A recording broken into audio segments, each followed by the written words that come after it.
eu sou a Carol Passos. E eu sou a Stephanie Ceola. E esse é o Pós-Fácil, um podcast criado por duas amigas que gostam de falar sobre livros. Nós somos jornalistas, estudamos literatura e falamos aqui sobre livros que lemos com muito bom humor e zero pretensão. Vem com a gente!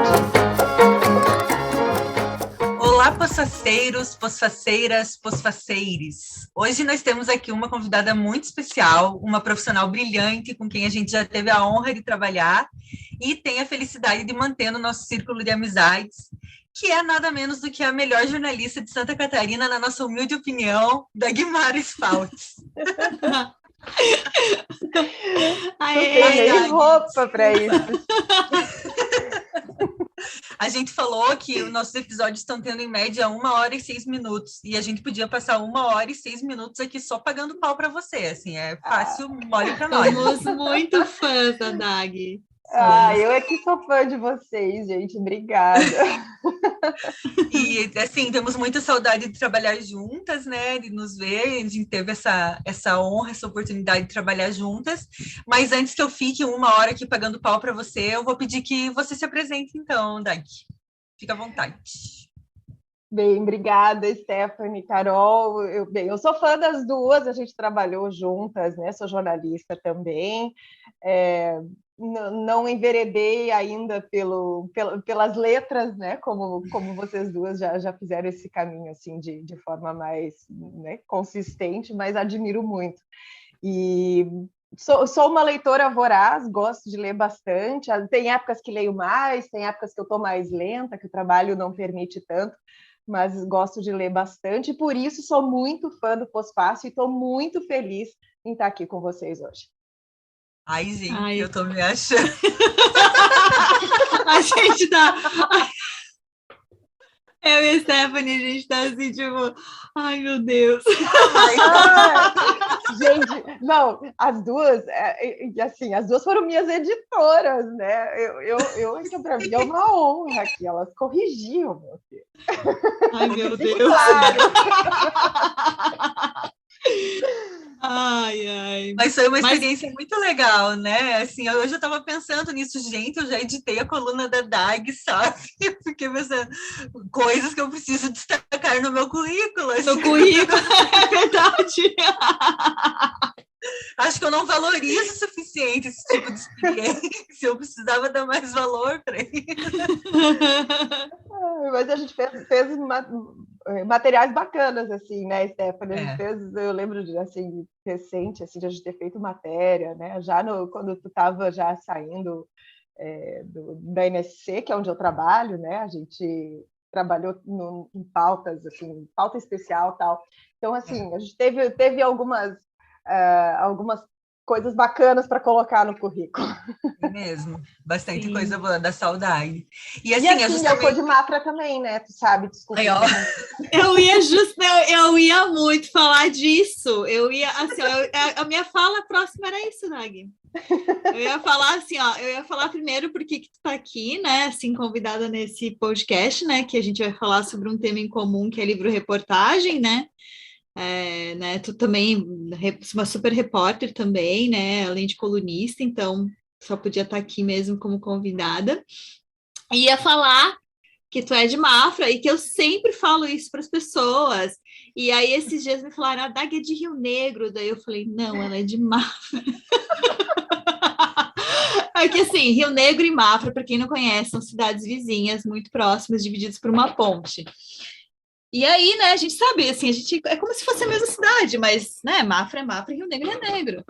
Então, eu nasci no outro lado da ponte, né? Então, assim, no meu registro eu sou paranaense, mas eu vivi a vida toda em Mafra. Mas eu estudava no Paraná, coisas que só acontecem lá, né, cara? Sim, não, é bem isso. E aí até eu ia falar assim que a minha mãe sempre, quando ela te assiste, ela fala, olha lá, filha do Spaltz. Ela sempre fala, hoje a filha do Spaltz estava muito bem na TV. Minha mãe é muito sua fã também, Dag.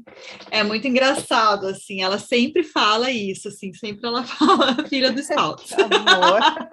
Ai, adoro Ai, isso, né? que ótimo. E assim, é curioso porque eu e a Carol, a gente também estudou na mesma universidade, né? A gente acabou estudando as Sim, duas em Ponta Grossa. Eu era veterana da Carol. Não sei se tu lembra, Carol, porque eu acho que claro que eu eu entrei uns 2 anos lembro. depois de... Tu entrou uns 2 anos depois de mim, né?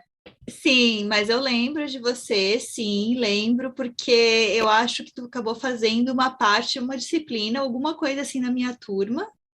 E aí eu lembro de você, sim.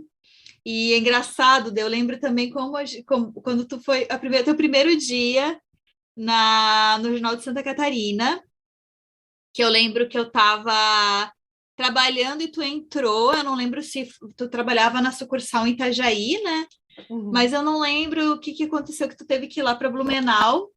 E aí eu li assim, gente, eu conheço ela, acho que é a Dagmara. E tu também, a gente ficou naquela, assim, daí, tipo, a gente, não, eu te conheço, né? Ah, tu tá de Mafra, não. E foi ali. A gente lembrou uma da outra, né? E eu lembrava de você da faculdade, né? Lembrava de lá da universidade. Então, Muitas coincidências, né, Carol? A gente veio da mesma cidade, a gente sim. estudou na mesma universidade e começamos pelo Ah, Santa, no caso, na antiga né? RBS. Nossa, muita coincidência. É. Mas então, né? Então, hoje para esse E eu episódio, lembro cada da uma de Dag no nós. sol diário depois. Ah, desculpa. Sim, Não, que eu lembro É. da Dag do Sol, da gente se encontrar em pauta depois, porque eu trabalhava no Linha Popular em Camboriú, e você Uhum. cobria Camboriú também, né? E era muito É, legal.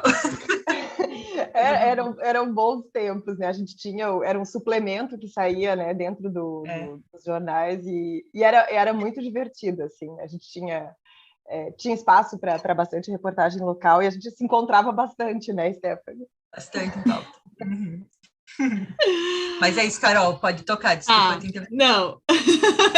Então, Comecei. assim, como tema, né, livro-reportagem, cada uma de nós vai falar sobre um livro que foi importante para a gente, assim, que marcou. E vamos começar já com a Dag falando, né, sobre o livro que ela trouxe, né, Dag? Que livro que tu vai comentar aí pra gente, que tu trouxe, que te marcou aí? Eu vou falar do Estação Carandiru, do Drauzio Varela. Que responsabilidade ser a primeira. Então, Me chamou, assim, né? me chamou a atenção, Dag, que tu trouxe um livro de uma pessoa que não é jornalista, que é um médico. Mas eu achei Pois é. ótimo, assim. Isso eu ia comentar. Eu até anotei isso para falar, né? Que é, eu pensei muito nisso, assim. Tem vários, né? Tem da Eliane Brum, que eu adoro, né? Tem, enfim, tantos. Tem o Rota 66, que a Stephanie falou recentemente também dele, também aqui, né? Mas eu pensei, quando eu pensei assim num livro que foi importante para mim, eu acabei pensando no Estação Carandiru, porque foi importante para a minha formação como jornalista mesmo. Assim, eu trabalhei muito tempo com segurança, né? Com Uhum. cobertura de segurança pública e cobri muito, né? O presídio, rebelião, enfim, foi importante assim como base para mim. E aí eu tenho um carinho especial por esse livro e pensei, vou falar dele. E aí, assim, esse livro é de 1999, ele, em 2000, o Drauzio Varela, que faz tudo, né? Ele, médico, Sim. escritor, ele ganhou o prêmio Jabuti no ano 2000 com o Estação Carandiru. O livro virou filme em 2003, né? Que é um filme do Babenco. E assim, o que eu acho interessante nele, ele foi muito importante para contar um pouco da história do massacre do Carandiru, né, que faz parte da história da vida carcerária no Brasil, né, uma história vergonhosa, e que, enfim, ainda está ocorrendo, né, o processo ainda está em trâmite na Justiça, deve chegar ao STF. No ano passado, o Superior Tribunal de Justiça reconsiderou, né, o julgamento, que chegou a ser cancelado, né, em 2016, então agora está valendo, mas ainda tem possibilidade de recurso. Então, assim, vai fazer 30 anos agora, foi em 1992 que aconteceu, um massacre em que 111 detentos foram mortos.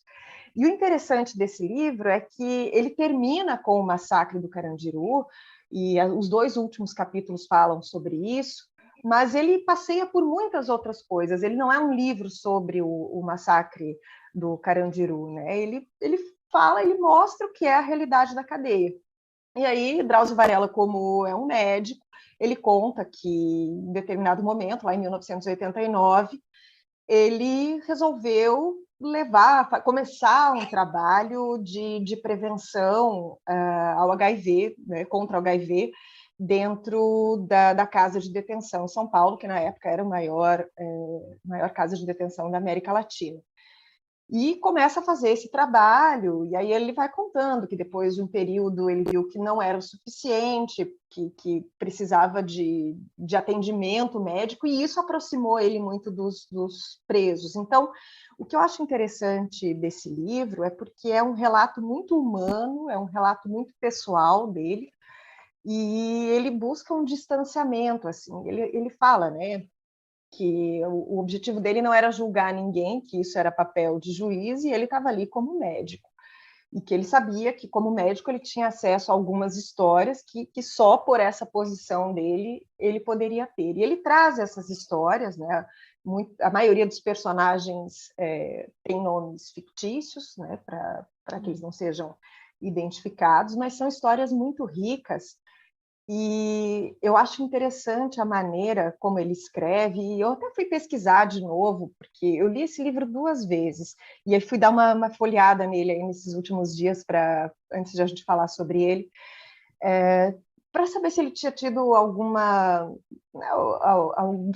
alguém tinha escrito junto com ele, tinha dado algum suporte, assim, porque eu acho muito interessante a maneira como ele coloca, né, esse distanciamento que ele tem, que a gente como repórter sabe o quanto é difícil, e ele faz, eu acho, uma análise muito desapaixonada, assim, do tema, né, que é algo muito complicado, ainda mais quando você fala de um assunto delicado e polêmico como esse, né, que divide muito as pessoas. E ele trata o ser humano, né, o preso como... Então, assim, ele não esconde ali o que cada um deles fez, traz um pouco da vida pregressa, por quais crimes eles estão condenados, por que eles estão na cadeia, e conta dramas pessoais que estão sendo vividos ali dentro da prisão. Então, eu acho muito interessante, enquanto assim um compêndio mesmo do que é a vida carcerária, né? O que desmistifica algumas questões em relação à vida dentro das cadeias, né? E eu tenho uma frase aqui que eu separei dele, que está logo na introdução, que ele diz assim, que ele procurou mostrar que a perda de liberdade, a restrição de espaço físico não conduzem à barbárie. Isso é interessante, né? Porque o livro termina de uma maneira bárbara, né? E os presos acabam mortos nas mãos do Estado, assim, né? Algo bem chocante, assim. Mas eu acho interessante essa maneira, como ele vai passando pelas histórias, sem se deixar levar pelas histórias dos presos, sem esquecer que eles estão ali condenados por crimes, alguns por crimes muito graves, mas também sem deixar de olhar para essa questão humana. Então, assim, acho um relato riquíssimo, né?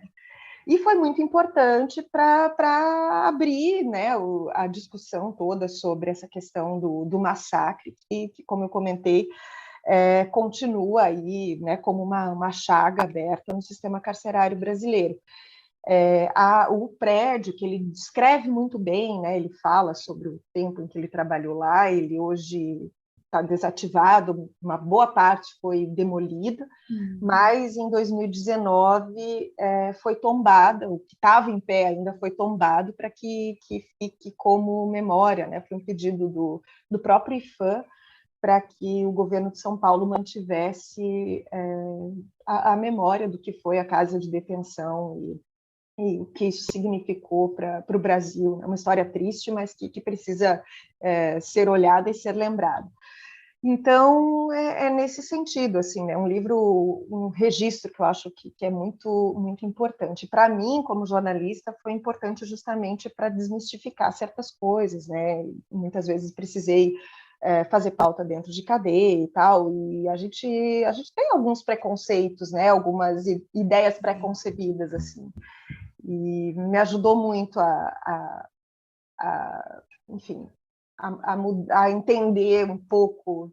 Claro que cada cadeia tem o seu jeito, cada lugar é diferente, mas eu acho que é um documento bem preciso, assim, bem interessante. Eu acho, Dag, muito interessante, assim, eu penso muito que o papel do livro reportagem é contar uma história, muitas vezes, para que ela não se repita, assim, né? Então, vamos registrar isso aqui como um documento, mostrando o quanto isso foi absurdo e o quanto isso não pode acontecer nunca mais, assim, né? E eu imagino que um dos objetivos do Drauzio contando essa história, claro, ele não focou só no massacre, mas ele conta outras situações. Eu não li o livro, só vi o filme, imagino, mas, assim, já conta daquela condição subhumana que os presos estão submetidos, né? Não foi só um massacre, né? Uma sequência de fatos e mais um massacre, assim.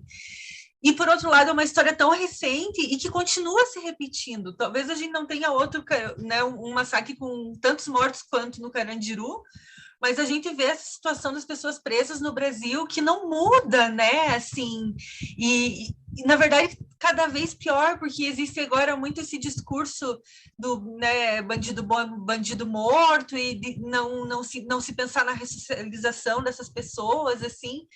Então, por um lado, que bom que alguém conta essa história, e por outro, que triste que as coisas não mudem a partir de uma história como essa, né? Eu fico meio de cara, assim, né? Que podem achar o livro o máximo, mas como é que se muda alguma coisa a partir, né?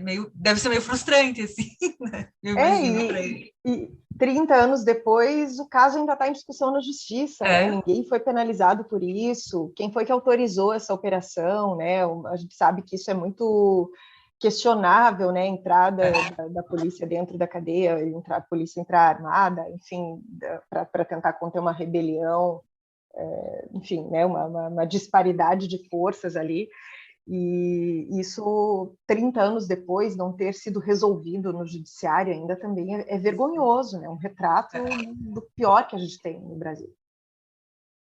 O que eu acho interessante do Drauzio, eu também não li o Estação Grande do, mas eu li também, eu li o Por um Fio, comecei a ler também, e ele fala sobre a época que o Dr. Drauzio trabalhava na oncologia, né? Então ele fala sobre pacientes terminais de câncer, histórias desses pacientes, e que me chamou muita atenção no texto dele é que ele não romantiza situações, sabe? E ao mesmo tempo ele não é frio, né? Ele não é frio, ele humaniza aquela situação, mas ele não romantiza.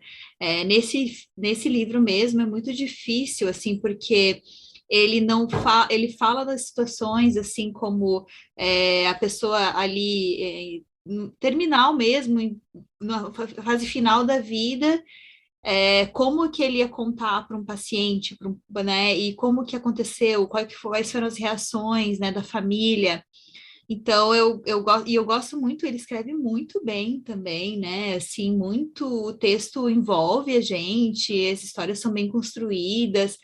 Fiquei curiosa, assim, porque eu tinha curiosidade mesmo de saber se ele tinha usado os nomes dos presos no livro, porque até por essa questão, assim, de autorização, né, mesmo das famílias das vítimas e tal, mas então ele não usou, né, ele usou nomes fictícios, né. Mas eu me chamei muito, quando eu comprei esse livro Por um Fio, eu fiquei assim, tá, vamos ver, né, às vezes escrito por um médico e tal, e no fim eu achei super bem escrito, e ele tem um trabalho realmente de reportagem muito bom, assim, que é construir a história sem perder detalhes que são importantes para a narrativa, porque também tem isso o livro-reportagem, né? Ele não é só a história, ele tem todo um resgate, ele tem informação, ele tem que trazer contextualização, você tem que entender mais ou menos o que é que estava acontecendo naquele período, qual que era, né, as questões que estavam envolvidas além daquela cena. Então, eu acho que ele faz um trabalho excelente mesmo. Eu também fiquei surpresa, assim, com o texto dele. Achei que ele é um ótimo repórter. Eu E achei... mergulhar em histórias tão delicadas, né? Ele, né, vai em histórias dolorosas, assim, né? Tipo, eu li dele o Prisioneiras só, que também, né, ele escreveu, são 3 livros, né, sobre o período que ele trabalhou em presídios, né, e o Prisioneiras é sobre quando ele trabalhou no presídio feminino, né, e eu lembro que eu fiquei bem impactada, que eu também fiquei pensando nisso, Carol, tipo, nossa, o rigor jornalístico desse livro, será que teve algum jornalista que apoiou ele, porque ele conta histórias, mas ele intercala com muitos dados, né, tipo, de mulheres presas no Brasil e tal, e me comoveu muito porque ele conta muito da solidão dessas mulheres, assim, né? Porque, em geral, são mulheres que entram no crime por causa dos parceiros delas, assim, né? Então, o marido está no tráfico, é preso e precisa que alguém dê continuidade àquilo e a mulher assume. E aí ela é presa e o marido abandona. E aí a família dela também abandona. E aí são mulheres que ficam ali sem receber uma visita por anos. É muito triste, assim. E também foi a primeira vez que eu li o conceito de pobreza menstrual. Foi nesse livro dele que ele fala das mulheres sem ter acesso a absorvente, as coisas que elas acabavam, os recursos que elas acabavam tendo que utilizar ali, né? Tipo, miolo de pão, né? Uma falta de dignidade absurda, assim, né? E o cara é bom, eu acho. Eu gostei muito da síntese da Carol, porque é bem o que eu sinto também, assim, né? Ele não romantiza, ele toca na ferida, né? Não floreia, é muito, muito interessante, assim, e a gente sabe o quanto isso é difícil, enquanto jornalista, né, quando você vai contar uma história, assim, ainda mais quando se trata de fatos difíceis, né, que envolvem dor, que envolvem morte, como a linha é tênue, né, e talvez isso tenha a ver até com a formação médica dele, né, porque tem um certo afastamento que talvez ajude, né, nesse tipo de julgamento, assim. Eu acho que para ser jornalista, assim, a escolha das informações, né? O que informação você vai falar primeiro, como que você vai construir, envolver o leitor, né? Também é uma preocupação da gente quando a gente escreve um texto, né? O leitor vai ter que ler até o final, né? É claro, né? O jornalismo diário, ele não tem isso tão forte, a gente tem técnica, né? Muita técnica. Agora, se você vai fazer uma reportagem um pouco mais extensa, tem essa preocupação, assim, também, né? De você trazer ali também uma curiosidade para o leitor, que ele leia até o final, e a gente até às vezes usa elementos, assim, tem o jornalismo literário, que é uma das áreas do jornalismo, né? Um estilo jornalístico, na verdade. Mas é muito difícil às vezes assim, ó, tem muita gente que tenta o texto jornalístico e vira cafona e fica horrível. E até teve um episódio do Pós-Fácil que eu até comentei assim que tem muito livro reportagem que é muito mal escrito, porque tem jornalista que é muito bom de informação, mas na hora de botar no papel não fica bom, né? E aí tem isso, assim, o uso de adjetivos, né? Aquela coisa, assim, de você construir uma sensação. Eu lembro que eu tinha um editor, que é o Fabrício Cardoso, que eu escuto o Pós-Fácil. A Dag também já trabalhou com ele.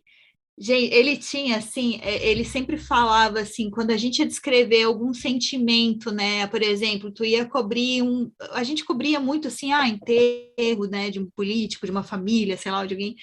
E como é que tu vai descrever aquele sentimento, né? Às vezes tu tá entrevistando a mãe de uma vítima, alguma coisa assim, e ele sempre falava assim, não coloca assim, estava, sei lá, consternada, mas conta que ela chorou quando falou tal coisa, coloca elementos assim que não vai, e realmente não ficava cafona, ficava informativo, porque tu estava narrando aquela.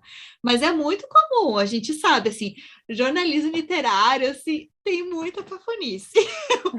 Meu Deus. O caminho para a cafonice, ele é assim, ó, tênue. É uma linhazinha ali. E também, assim, ó, ou uma pessoa descamba para cafonice, que acontece muito. E assim, né, fazer autocrítica aqui, né? Eu já li texto meu, assim, do início, que, nossa senhora, né, gente? Eu pensava, meu Deus, mulher, por que você fez isso, assim?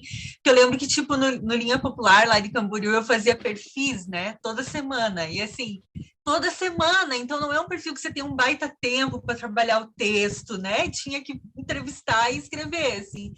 Ai, gente, eu fazia cada coisa, sabe? Isso que eu tinha uma editora maravilhosa, que era a Anaísa Comel, né? Grande beijo também. Mas, assim, por que, sabe? A pessoa jovem, quer inventar. Às vezes só conta, assim, né, a história. E também eu acho que, às vezes, é um problema o oposto também, quando você vai só na técnica, né? E não só na informação. E não tenta trazer nada de sentido, assim, né? Porque eu acho que o texto, pelo menos para um livro, reportagem, tem que ter uma coisa, assim, sensorial também, né? De você entrar naquela história, tipo, mergulhar ali, né? Esses dias eu falei de um que eu comecei a ler, que era um livro-reportagem, e eu parei de ler porque eu não gostei, e não vou falar o nome, claro, para não queimar a pessoa, mas o problema dele era esse, assim, ele era extremamente num rigor técnico, então era assim, tinha o case, a história da pessoa, daí dados, daí terminava com o case, o capítulo. Daí o outro capítulo era um case, dados e o case. Aí, tipo, putz, sabe, tipo, não me levou, assim, né, porque a escrita precisa te conduzir, assim, né, e quando não te conduz é meio frustrante. E também lembrei, Carol, ali quando você falou, estava falando da faculdade e tal, que eu lembrei, não sei se vocês têm essa memória, mas do primeiro livro-reportagem que eu li no curso de jornalismo, que foi o Hiroshima, do John Hersey. E, cara, eu lembro que, assim, ó, eu cheguei a ficar umas noites sem dormir por causa do livro, assim, de como ele me pegou, né? Tipo, ele conta a história de 6 pessoas que sobreviveram à bomba, né? Mas que, enfim, ficaram queimados, mutilados, várias coisas. Foi publicado na revista da New York, não foi uma edição inteira só para essa reportagem dele. E ele conta a história ali quando aconteceu, né, a bomba, e depois ele volta, acho que 30 anos depois, e revê aquelas pessoas, 40 anos depois, e revê aquelas pessoas para finalizar a história, assim. E aquilo é de um rigor jornalístico absurdo, mas um texto literário de primeira qualidade, assim. E eu não esqueço, eu preciso reler esse livro, porque ele é maravilhoso, mas eu não esqueço nunca, assim, que ele começa contando que em Hiroshima ou nas cidades próximas não se ouviu o som da bomba. E aquilo me marcou demais, assim, as pessoas viram o clarão, demorou até, né, sentirem o impacto, quer dizer, demorou, sei lá, deve ser segundos, né, mas não foi imediato o impacto, mas não teve som, e aquilo me pegou tanto, aquilo fica pensando, tipo, era uma bomba. Você pensa no barulho quando você pensa em bomba, né, e as pessoas não ouviram. Achei o cara muito foda, assim, e vou reler este livro. Maravilhoso. Vocês lembram de algum, assim, vocês leram no início, enfim, no curso que marcou vocês? O meu foi o Rota 66, mas não tenho muito, assim, outros que eu lembro, assim, Rota 66 me marcou bastante. Eu também, assim, que eu me lembro da época da faculdade, é o primeiro que eu lembro. Muito bom. E a Carol também vai falar de um livro sobre crime, né, Carol? Sim, eu tô numa fase muito que eu adoro, eu adoro crimes. True crime. Ela tá numa fase violenta. Eu amo. Mas esse livro que eu vou falar é o Caso Evandro, né? O nome do livro completo é O Caso Evandro, 7 acusados, 2 polícias, o corpo e uma trama diabólica. Ô, louco! Esse livro, ele é bem interessante porque a história dele começa com um podcast, né? O autor dele é o Ivan Mizançuk, ele é de Curitiba, e ele fez um podcast chamado Projeto Humanos, e aí dentro do Projeto Humanos tem o caso Evandro, né? Esse podcast foi premiado, já ganhou muitos prêmios, e porque ele realmente ele foi atrás de coisas inéditas do caso, construiu a história, né? Então é realmente um trabalho de muito rigor jornalístico também. Mas o Ivan, ele não é jornalista formado, ele é formado em design gráfico também, mas ele se fala que ele é jornalista, e realmente o trabalho dele é de jornalista mesmo. E é uma história do menino, o desaparecimento de um menino, que ocorreu em 1992, em Guaratuba, litoral do Paraná. E essa história essa história faz parte da minha memória de infância, porque eu tinha 10 anos na época, e eu lembro que tinha muito desaparecimento no Paraná, na época de crianças, e tinha uma campanha, não sei se a Dag talvez lembra, porque lá em Mafra, gente, como é divisa com o Paraná, a gente assiste a TV do Paraná lá. E aí tinha várias campanhas, tinha o menino Guilherme, que ele até cita no livro também, que era um símbolo assim dessa campanha dos desaparecimentos de crianças. Então, nas escolas faziam campanhas para a gente não dar atenção para gente estranha na rua e etc. e tal, até descobrir como é que tinha desaparecido essa criança. Então, inclusive no pedágio, né, Carol? Desculpa te interromper, mas tinha até né? Enfim, era muito. Na caixa de leite, eu lembro. Na caixa de leite também, verdade. A foto do Guilherme. Eu lembro, assim, o Guilherme mesmo, assim, é uma criança que eu lembro, assim, até hoje, assim, sabe quem é esse menino. E realmente, assim, era uma campanha bem grande, assim, de desaparecimento. Aí, quando eu vi que ele tinha lançado esse podcast, eu pensei, vou ouvir, porque essa história eu lembro muito bem. Só que o que aconteceu? Ele pega muitas gravações do julgamento, ele pega depoimentos, ele pega muita coisa da época e eu simplesmente não consegui ouvir. Eu ficava com medo de ouvir, eu começava a ouvir e eu tinha que parar de ouvir, aquilo me dava muito medo, e eu acho que é uma memória realmente assim, infantil mesmo, sabe, daquilo. Mas tudo bem. Quando a Globo lançou, a Globoplay lançou a série, eu falei, não, eu vou assistir, agora eu vou assistir. Aí eu e o Nestor assistimos juntos, porque eu também não consigo assistir sozinha. Que tem isso também. E aí a história, meu Deus, assim, porque é a história do menino, né, o Evandro tinha 9 anos quando ele desapareceu, né,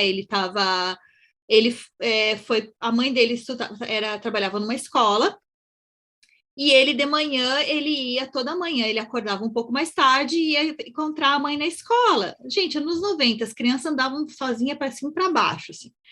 E aí ele ia lá encontrar a mãe e ficava com a mãe na escola até a hora do almoço, depois eles voltavam, ele almoçava e ele ia para a aula. Só que daí aquele dia ele simplesmente não apareceu, ele não foi para a escola, e a mãe demorou um pouco para perceber, porque às vezes ele chegava lá, ia brincar, ia fazer outras coisas, então a mãe demorou a perceber que ele tinha sumido. E o menino desaparece e tal, e aí vem um grupo de policiais da Polícia Civil chamado Grupo Tigre investigar esse caso em Guaratuba, porque a pedido do prefeito e tal, porque causou uma comoção, assim como já tinha muitos casos, o desaparecimento do menino meio que causou uma comoção, então veio a Polícia Civil investigar. Só que daí o que acontece é que ao longo da narrativa, tu vai descobrindo várias coisas que vão além do desaparecimento, né? O corpo é encontrado depois, o estado do corpo é horrível, e aí tem toda uma narrativa que se descobre também algumas coisas de envolvimento de política, no caso. Teve a vinda depois de um grupo especial da PM para investigar o caso, que é o chamado Grupo Águia, que supostamente não investigava desaparecimentos, mas vem para Guaratuba para investigar, e aí eles acabam, depois acabam prendendo a filha e a mulher do prefeito, né, a Beatriz e a Celina Bage. Meu Deus! Aham. E aí esse caso ficou conhecido como as bruxas de Curitiba, de Guaratuba, desculpa, de Curitiba, as bruxas de Guaratuba, porque havia também no grupo de pessoas que supostamente estavam envolvidas no caso, tinha um pai de santo e pessoas que eram ligadas a um terreiro. Tá, isso foi na época. Todo mundo foi preso, aquela coisa, queriam linchar, quebraram a casa do prefeito, foi toda uma coisa horrível. Só que o Ivan, ele foi investigando, e hoje ele descobriu tanta coisa que até os acusados estão pedindo anulação do caso, porque houve tortura como é que fala? Como é que fala? Quando a pessoa assumiu no depoimento. Uhum. Enfim, Na confissão. Isso. E aí ele vai descobrindo tudo por trás, assim, do crime. Ele entrevista os promotores da época. Ele reconstruiu essa história de uma forma assim, nossa, muito incrível. E a série da Globoplay, ela tem um ponto além do que eu já tinha ouvido no podcast, mas o livro ele consegue trazer com mais detalhes, ele traz os documentos, ele traz trechos do depoimento, ele reconstrói realmente essa história e ele também também não opina em nenhum momento assim sobre o que ele acha, ele traz os fatos, né? Ele traz os fatos, ele foi acusado até por uma pessoa envolvida lá que queria processar ele, porque, enfim, ele descobre várias coisas assim por trás que você fica pensando, gente, quem que encomendou a morte dessa criança, sabe? Porque é uma loucura mesmo que acontece, assim. Então, esse livro, eu achei assim que o trabalho dele é muito completo.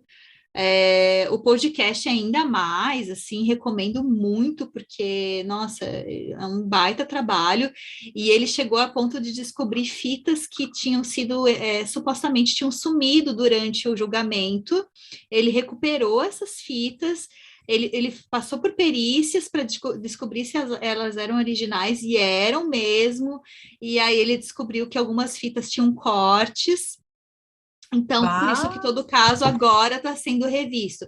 E esse caso destruiu a família, né? A Celina Bage, todos os envolvidos, a Beatriz, destruiu a família, assim, destruiu todo mundo, todos os envolvidos, eles hoje estão soltos, menos a Beatriz, que ainda está sendo acusada de algumas coisas, mas ela está solta, né, em liberdade. Mas todos eles assim tiveram que se reinventar, sair de Guaratuba, criar a vida deles, porque eles mudar de nome algumas pessoas, até porque foi realmente um caso que abalou, assim. E tem tanta coisa envolvida, gente, que cada coisa nova você fica assim, meu Deus, é uma história assim que é uma loucura. É uma loucura. Até o governo do Paraná teve que se pronunciar, porque por causa dos casos de tortura, né? O Requião também era o governador na época, foi cobrado por conta disso, que a PM, né, usava de métodos que não eram adequados, e ele supostamente disse que não sabia, ninguém sabia, mas enfim, tem uma série de coisas assim interessantes. Então, eu acho esse livro, para mim, assim, é um dos livros mais completos que eu já li, livro-reportagem, assim, pelo trabalho dele de documentação mesmo da história, e também por mexer, né, com isso, né, ir atrás de uma história. E ele também, ele mexeu com isso porque era uma história da infância dele também, né, ele queria saber. E até hoje não se sabe o que aconteceu com o guri, assim. Até hoje não se sabe. Gente, eu não lembro dessa história na minha infância. Eu sou muito jovem. Mas eu não me lembro, assim. Eu lembro vagamente, assim, né? Claro, mas eu daí não li, não ouvi o podcast, não vi a série, mas agora eu quero ver tudo, quero ver tudo. Sabe que eu tinha curiosidade de saber como é o livro, porque o podcast eu adorei, assim, né? Eu ouvia um atrás do outro, viciei, eu fiquei órfã quando ele acabou, porque é um trabalho tão bom que ele fez, e só que aí acabou, para mim, acabou com o meu gosto para podcast de true crime, porque depois tudo que eu ouço parece muito leviano, assim. Porque Sim. realmente ele vai muito a fundo, é muito bom mesmo, assim, vale muito a pena. Bom saber que o livro é ainda mais completo, fiquei com vontade de ler. Dag, são quantos episódios o podcast, tu lembra? Vou olhar É aqui, muito mas é episódio, bastante. né? É muito, é muito. E aí ele, inclusive, voltou, ele gravou no ano passado ainda um episódio extra. Já olho aqui. Não, e eu acho muito interessante, por exemplo, quando ele entrevista, né, as duas agora, né, a Celina e a Beatriz, a história delas, assim, as lembranças que elas têm, né, porque, enfim, assim, né, elas tinham uma certa prestígio na cidade, né, e depois Imagina, né? acabaram tendo que ninguém sabe exatamente onde que elas moram, acho que elas moram em Curitiba, mas não, ninguém sabe onde. O prefeito morreu tentando inocentar as duas, contratou gente para investigar o caso, para inocentar as duas. Todas as pistas que ele recebia, ele mandava alguém atrás ver se tinha achado a pessoa que matou o Evandro, e não acharam. Então, foi um caso, assim, é muito doido. E é muito louco, assim, porque, por exemplo, assim, a gente, tipo, eu que acompanhava a TV, né, do Paraná, tem os repórteres, né, da época, nossa, é muito a memória, assim, dos anos 90, assim, sabe, falando do caso, e tu lembra disso, assim, bem, assim, na cabeça, na hora, né? E Sabe o que achei que eu legal. lembrei? Aí foi o julgamento mais longo da história do Do Brasil, eu acho, Brasil. até hoje. Do Brasil? É, é. Uhum. Olha, gente, são Da Beatriz. 37 episódios. O último ele gravou em julho do ano passado. Nossa, é muita coisa. Mas, assim, tem episódio que é bem longo, assim, de horas.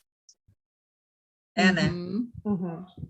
Eu lembrei do podcast Vida de Jornalista, do Rodrigo Alves, que eu adoro também, assim, né? E ele conta muito bastidor de reportagem, né? Então, e assim, tem coisa muito marcante ali, e aí eu lembro, assim, particularmente o do caso Eloá, que ele conta ali, e ele fala muito dos erros da cobertura da imprensa ali naquele momento, assim, dá uma vergonha, sabe? Tipo, meu Deus, como aquilo foi absurdo, assim. E tem um episódio sobre a Guerra do Vietnã, com o... Esse nome dele, E gente? o cara que tá que depois ele foi Do Globo pro Rural. Globo Rural. Sei. Espera, Como é que é vou o nome procurar aqui. dele? Bom, eu tô procurando, vai dar tudo certo, eu vou achar. Eu amo ele, desculpa, perdão pelo vacilo. Não, e é engraçado que todo mundo lembra como o cara do Globo Rural, né? José É, Milton o Ribeiro. José Milton Ribeiro. E ele. José Milton Ribeiro, eu falei? Não, é isso? Não é É isso? ele? Acho que é. É ele, ó, mutilado por uma mina terrestre a cobrir a guerra do Foi. Vietnã. É ele E aí mesmo. ele conta, assim, ele vai, né, tipo, relembrando como é que foi, e tem toda uma produção, e tem muito som, assim, e eu lembro que no dia que eu tava ouvindo esse episódio, eu tinha ido caminhar aqui por perto, assim, já na pandemia e tal, e eu tive que parar no meio da rua para ficar escutando isso. Tipo, eu não consegui continuar caminhando e ouvindo tudo aquilo, eu parei, assim, e fiquei encostada num prédio, estudando o episódio. E, assim, é muito legal esse trabalho de áudio-reportagem também, né? Assim, agora falando dos podcasts, tem o Praia dos Ossos ali da novela, que também, Nossa, porra, né? meu Deus. Sensacional, né? Tu entra Muito bom. completamente na história, eu não queria que acabasse nunca, assim, né? E Eu eu queria acho muito o livro da Praia dos Ossos. Muito. vai ter o filme, É. né? Elas venderam os direitos, os direitos foram vendidos, né? Vai ter filme ou série, não sei, né? Mas foi vendido para. Vai ser interessante, né? Mas o livro também ia ser muito bom. E eu ia dizer que eu lembrei de algum outro episódio, mas não vou saber agora. Eu vou passar para o meu. Fugir dos crimes, passar para o meu livro. É sobre crime também. Não é? Eu ia dizer, como assim fugir do crime? Ele é um pouco, mas é um pouco diferente do perfil, assim, né? O livro que eu escolhi é A Máquina do Ódio, da Patrícia Campos Melo. Simplesmente maravilhosa. Ontem eu estava escutando, gente, um episódio da Lupa com ela, com a Natália Leal, inclusive, Que né, que legal. trabalhou com a gente também. E daí a Natália chama ela de Pata, entrevistando ela, né? E eu pensei, ai, que chique, né? Chamar a Patrícia Campos Melo pelo apelido, assim, no podcast. Mas Daí eu pensei, ai, amanhã a gente vai falar o mesmo, fazer o mesmo com a Dag, a gente vai ficar chamando ela pelo apelido, é chique também. No café da manhã da Folha, eles também chamam ela de Pata. Eu acho também muito Muito Aí, lindo. Pata, se um dia você quiser vir aqui, a gente chama. Me convidem também, eu quero assistir. Você, Vamos, Dag, Dag. você e a Pata já estão convidados para nossa festa. Sim. Então, o livro dela, A Máquina do Ódio, Notas de uma Repórter sobre Fake News e Violência Digital, foi lançado em 2020, né? Então, ele é bem atual. E eu recomendo ele agora, assim, que é ano eleitoral, de novo, assim, né, para a presidência, porque ele é muito necessário, assim, né? A Patrícia Pata, nossa amiga, ela conta como o discurso de ódio e as fake news ganharam espaço e se tornaram uma ferramenta política em diferentes partes do mundo, né? Levando ao poder governos autoritários, de viés fascista e tal. Ela dá exemplos do Trump nos Estados Unidos, da Hungria, da Índia, de como esse disparo de fake news e de mensagens de ódio em massa resultaram, né, ou ajudaram a resultar na eleição de políticos com esse perfil. E aí ela traz para o Brasil, assim, né, como que isso foi aplicado no Brasil. Isso parte muito de uma reportagem que ela fez em 2018, ali, né, um pouco antes do segundo turno das eleições, sobre o disparo em massa, né, de fake news pelo WhatsApp, pela campanha do atual presidente, particularmente, e ela foi vítima dessa máquina do ódio a partir disso, né? Ela passou a ser muito atacada, então ela conta o que rolou com ela, assim, né? Tipo, ela começa o livro, por exemplo, contando que o filho dela, que é uma criança, ele estava no computador e tal, e achou um vídeo que o Alexandre Frota tinha postado na época, chamando ela de vagabunda, e, né, tinha montagens de foto tipo, do rosto dela em filme pornô, e, enfim, ela foi atacada de maneiras muito absurdas e extremamente misóginas, né? E assim, se por um lado é muito interessante ler tudo que ela conta sobre, tipo, o que está por trás dessa máquina política, né, de disparo de informações falsas e de discurso de ódio dessa maneira, que você meio que consegue entender a lógica caótica desse sistema, né, porque eles operam com o caos, né, o caos é importante, assim, para esses caras. Por outro lado, você vê que em países como a Hungria e a Índia, a coisa ficou ainda pior do que está nesse momento hoje no Brasil. E daí dá um medo, sabe? Então, tipo, dá aquele frio na barriga, assim. E aquela história, né? É bom se informar, mas não muito, porque dá vontade de chorar, assim, né? Então, foi o que aconteceu comigo. E então ela vai intercalando, então ela tem esse texto bem jornalístico explicando fake news, discurso do ódio, como que essas milícias digitais passaram a ser formadas, e ela vai trazendo a própria experiência dela, né, como vítima dessa milícia digital. E assim, né, ela durante a CPI das fake news no ano passado, ela foi acusada de buscar informações em troca de sexo, né? Ter oferecido sexo em troca de informações. O próprio presidente da República falou disso. Ele foi condenado a indenizar ela, não só ele, né? Ela processou.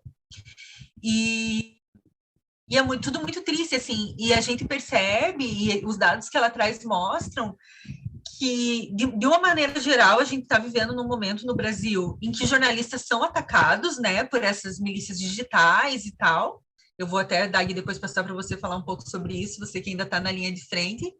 Mas também o quanto as mulheres jornalistas são as principais vítimas, né? Então, o quanto tem de misoginia e de machismo nisso também, sabe? Não é só a censura, não é só o desprezo pela imprensa ou pelos direitos das pessoas e tudo mais. É também tudo muito misógino, assim, e isso dá muita raiva, né? Eu até separei um trecho para trazer aqui, porque me preocupa muito que ela fala que, assim, que, por exemplo, hoje no Brasil, a gente pode dizer que a gente vive num estado de direito em que as coisas estão funcionando, né? As instituições funcionam. Né? A gente não tem uma censura estabelecida formalmente, digamos assim. Mas ela fala do quanto esses ataques, às vezes, resultam numa autocensura por parte dos próprios jornalistas, que começam a temer tanto esses ataques que, às vezes, estão pensando se vale a pena aquilo ou não, né? Então, eu trouxe um trecho aqui em que ela fala, assim, ó, toda vez que eu vou escrever uma reportagem investigativa que envolve o governo, eu respiro fundo e me imagino que pode vir do outro lado. Será que vão ultrajar pessoas da minha família ou fazer memes obscenos? Penso várias vezes se vale a pena escrever, e suponho que muitos jornalistas estejam experimentando a mesma sensação e, de alguma maneira, acabem se autocensurando. E eu acho isso muito grave, assim, né? Porque é aquele negócio, a gente pode dizer que as instituições estão funcionando, mas elas podem estar sendo implodidas, assim, né? Quando a gente olha para isso. E ela também traz dados disso que mostram quantas mulheres são as principais vítimas disso, né? As mulheres jornalistas.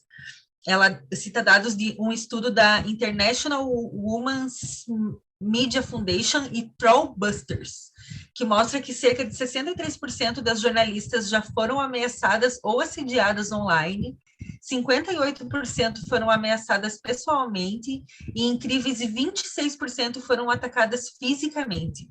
Entre essas profissionais, 40% afirmaram que passaram a evitar fazer certas matérias devido ao assédio e às ameaças.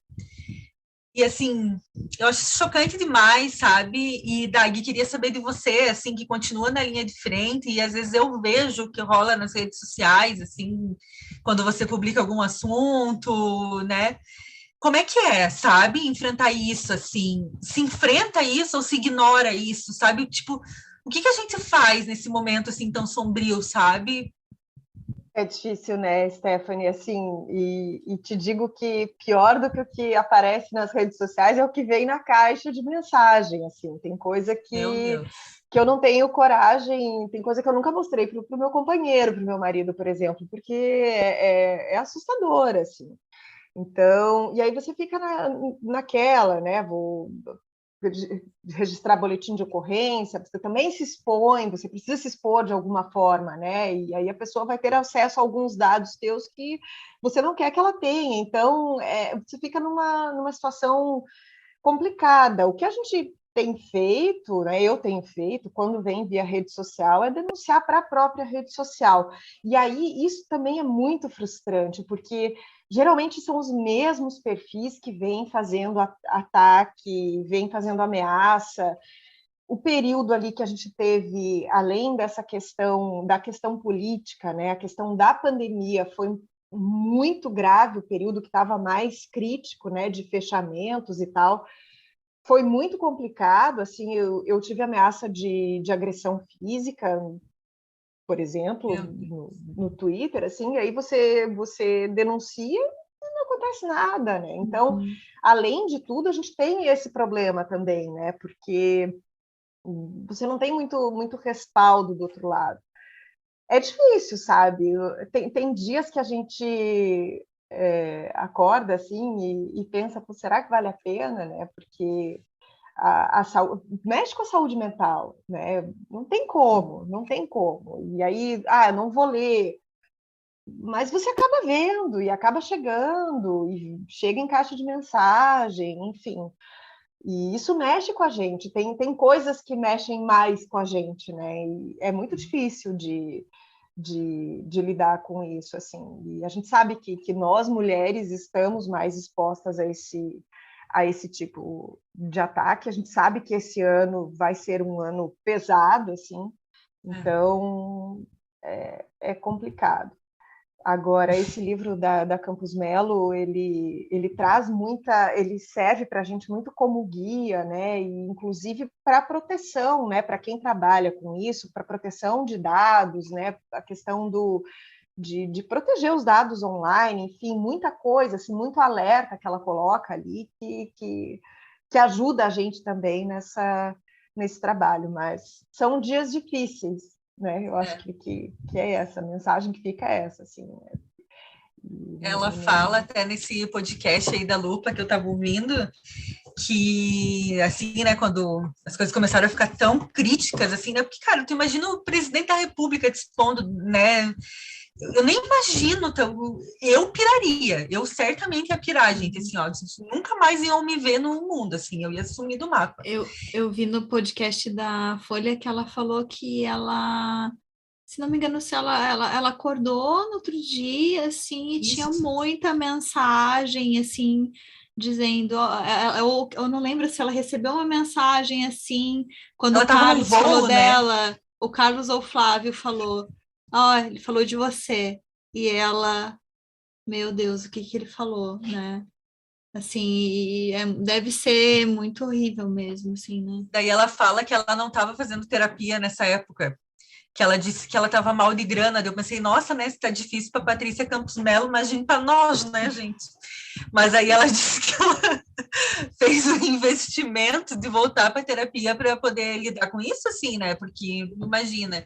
E que ela coloca, Dag, que ela parou de ler os comentários, assim, porque, né, era tudo muito agressivo, mas que ela sempre tem alguém cuidando disso por ela, ou algum familiar, ou algum amigo, para ver também, assim, quando é o caso de tomar alguma medida, tipo, processar, denunciar, registrar BO e tal, né, porque ela recebe ameaça de morte, né, e tal, então, ela parou de ver, ela não olha mais, porque, né, imagina, a mulher deve enlouquecer, mas tem sempre alguém cuidando ali para ela, para saber quando é o momento de tomar alguma medida diferente, assim, né, e, em geral, não responde, né, assim, mas que afetou muito, e também porque ela não era, assim como você também, né, não era tradicionalmente uma repórter da política, né, ela cobriu outras coisas, você também Ela cobriu cobria outras guerra, coisas.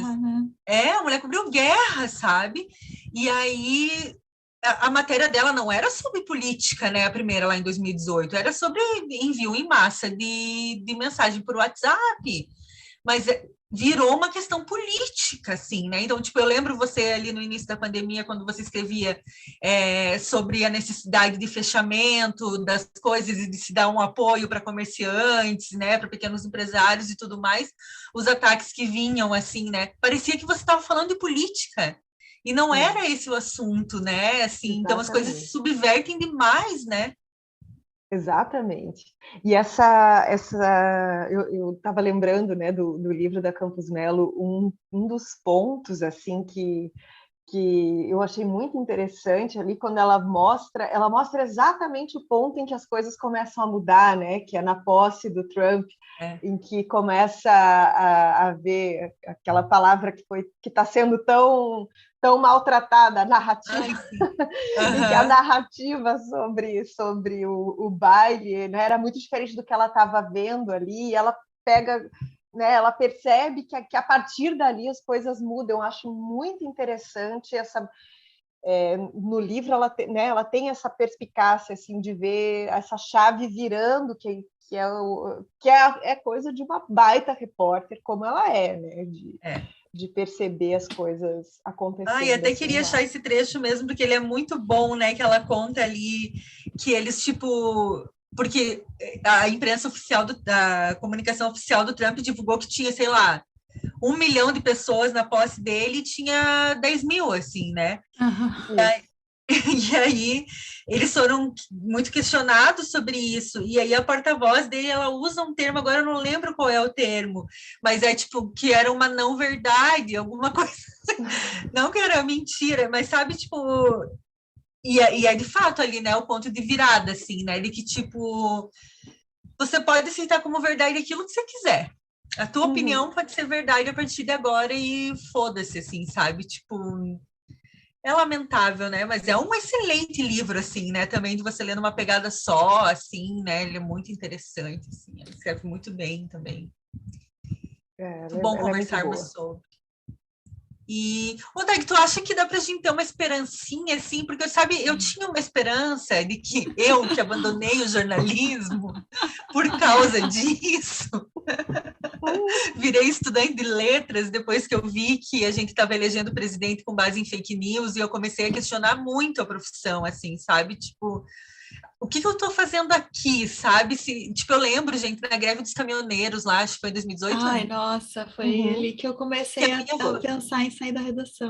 Cara, que assim, a gente se fudendo, trabalhando, a gente trabalhou muito, né, Carol? Meu Deus do céu, assim, a gente não tinha como voltar para casa, não tinha gasolina, não tinha ônibus, não tinha nada, assim, eu lembro que nessa época eu e o Vini, a gente tava só se pegando, e foi ali que o namoro começou a ficar um pouco mais sério, daí eu comecei a vir para casa dele, que era mais perto do jornal, né, que a minha era longe.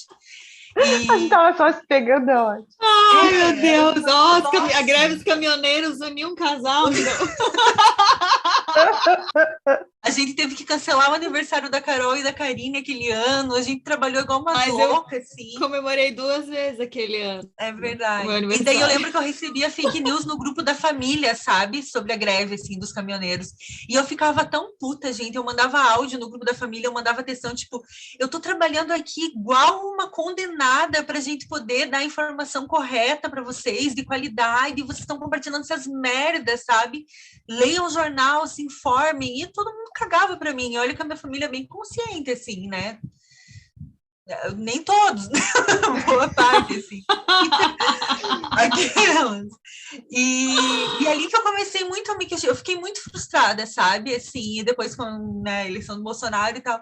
E eu pensei, cara, eu acho que meu trabalho não faz mais sentido. Agora eu já estava morrendo de saudade. E na pandemia eu comecei a pensar o quanto fazia sentido, sim, sabe? O quanto o trabalho jornalístico era importante. Tipo, né, a gente viu o governo querendo meio que ocultar dados ali em relação à pandemia e os veículos de imprensa formarem um consórcio para poder divulgar a informação correta, sabe? E eu pensei, cara, agora a galera vai ver que, tipo, sim, o jornalismo não tem democracia mesmo, assim, né? Mas não. Tá vendo que não viram. Errou! Ai, gente, é muito triste, né? Assim, o quanto as pessoas não gostam de jornalismo, né? A gente, recentemente, assim, lá em casa, a gente estava falando, e a minha mãe, assim, a minha mãe, enfim, né, tipo, falando assim, não, a Carol não é mais jornalista, ela é assessora de imprensa. Eu falei assim, mas eu sou jornalista, é óbvio que eu sou jornalista! Eu amo, se você veio nessa. Sabe ela fala que se você veio nessa casa falar mal de jornalista, você veio no lugar errado. Porque até o quanto eu for defender, assim, eu defendo jornalista. Eu sou assessora de imprensa, mas eu amo jornalismo, ainda é uma coisa muito presente na minha vida. Não sei, não faria outra coisa, sim. E, meu Deus, assim, por isso que eu acho que é muito admirável mesmo, assim, sabe? Tipo, ver, assim, o trabalho, porque eu desisti quando o Bolsonaro ganhou, né? Eu quis sair da redação, não quis mais ficar. Mas eu admiro muito, assim, e eu fico muito feliz, assim, de ver um trabalho que nem o teu, assim, sabe, Dag? Exige coragem, sabe? Às vezes eu vejo, assim, quando tu pega coisas, assim, que são muito exclusivas e que vão, eu sei que vai virar nacional, né? Tem muita coisa que tu consegue ali que vira nacional e eu sempre fico assim, cara, que legal, assim, e que coragem e que incrível ela tá ali divulgando, sabe? Por Então eu causa do super admiro. Demore agora, né? Ali dessa. Nossa, muita coisa. Fico assim, fico É que é o assim. bichinho que morde a gente, né? A gente É, gosta, né? Uma vez jornalista, sempre jornalista. É uma cachaça, né? A gente sabe disso. sim. Mas que bom que a gente tem você, sabe? Assim, ó, aqui em casa, né? Nós somos dois entusiastas aqui que o Vini ainda trabalha contigo, eu já trabalhei. E assim, sabe, tipo, quando tu entra no Jornal do Almoço, a gente para ouvir a Dag, sabe? Tipo, e assim, eu fui para Santa Cecília no Natal, né? Lá na minha cidade, que Mafra fica na Grande Santa Cecília, vocês sabem, né? Fica ali na região Na metropolitana. verdade, Santa Cecília fica na Grande Mafra. Eu também acho. E meus amigos, assim, eu encontrei meus amigos de infância uma noite lá e a gente foi tomar cerveja e tal. E aí um amigo assim, quem desse pessoal da TV você conhece, assim, que é teu amigo? E eu fiquei, meu Deus, eu não sei nem como é que eu respondo isso, né? Eu falei, amigo, tipo, conhecer, eu conheço vários, né? Porque a gente trabalhava no mesmo espaço físico, assim, mas amigo, eu falei, eu sou amiga da Dagmara. Aí eles, é? E aí eu fico, sou amiga da Dagmara. E eles, e do Edson? Tu é amiga também? Amiga do Edson, mostrei até foto, eu fiquei me sentindo assim, ó, porque agora para eles eu não sou mais nada, né? Porque eu saí do jornal para trabalhar em ONG, eu virei ninguém, né? Trabalhando em ONG, em sindicato, tipo, acabou, né? Eles acham, sei lá, aí a carreira da Stephanie não deu certo. Não é possível. Então agora eu me apego nos amigos, entendeu? Não, mas eu sou amiga da Dag e do Edson. Ai, gente, mas posso contar uma historinha? Dá tempo ainda? Pode, Claro! Essa história de odeio jornalista, né? Lá em 2019, logo depois da posse e tal, né?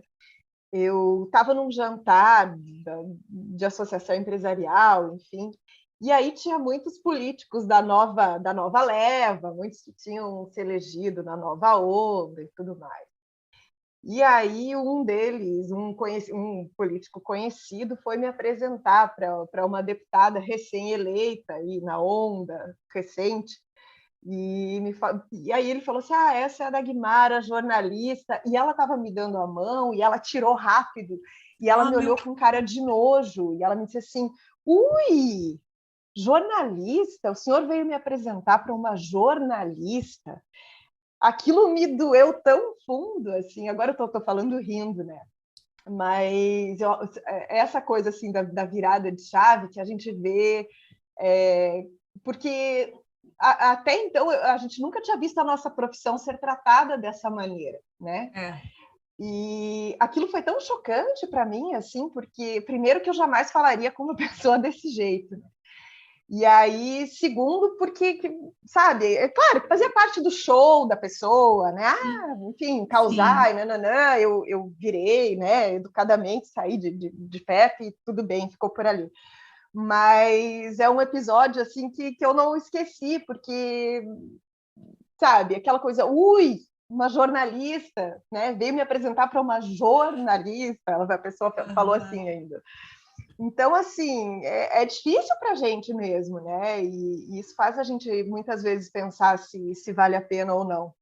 Agora, a esperança, né? Porque eu tenho um filho, vocês sabem, de 21 anos, né? O meu Gabriel é um rapazinho adulto já. E ele lê jornal impresso, ele gosta de jornal impresso, ele assina jornal, eu fico muito feliz. Então, assim, acho que a esperança, a nova geração talvez seja... né, venha mais. Né? Eu acho também. Eu tento ter esperança também. Só que ele disse que jornalista ele não queria ser porque a mãe trabalha demais. Verdade, né, rapaz? Vamos combinar que é verdade. Errado não tá. Mas é isso, assim, acho que essa pode ser a nossa mensagem final, assim, né, gente, respeitem as jornalistas, valorizem, pelo amor de Deus, assim, porque, tipo, cara, tipo, sabe, imagina se a Dag desiste, entendeu? Não, tá doida, não, abandonar o barco, não. Ela não pode, cara, o que você vai fazer, assim, né, e, tipo, valorizar a informação de qualidade, né, gente, tipo, é muito trabalhoso ser jornalista, é muito trabalhoso, não é brincadeira, né, a gente leva muito a sério, e isso que a Carol falou também, eu acho, tipo, é muita coragem, assim, em outros tempos seria talvez banal, né, isso, assim, tipo, escrever as coisas que você escreve, fazer as matérias que você faz, trazer os assuntos que você traz, mas hoje é extremamente corajoso, já não, por causa do momento que a gente vive também, né, então a gente vai continuar, assim, te prestigiando, tá, amiga? Eu agradeço, gente. E adorei vir aqui, tá? Obrigada. Quando a Pata vier, a gente te chama de novo, quando a Pata vier. Eba. Já estou esperando ansiosa. Tá bom. Dag, uma curiosidade só que fugindo do roteiro, eu fiquei curiosa de saber assim, se tu tem algum autor ou autora que tu goste muito que não seja que seja de ficção. Eu amo Walter Ugumãe.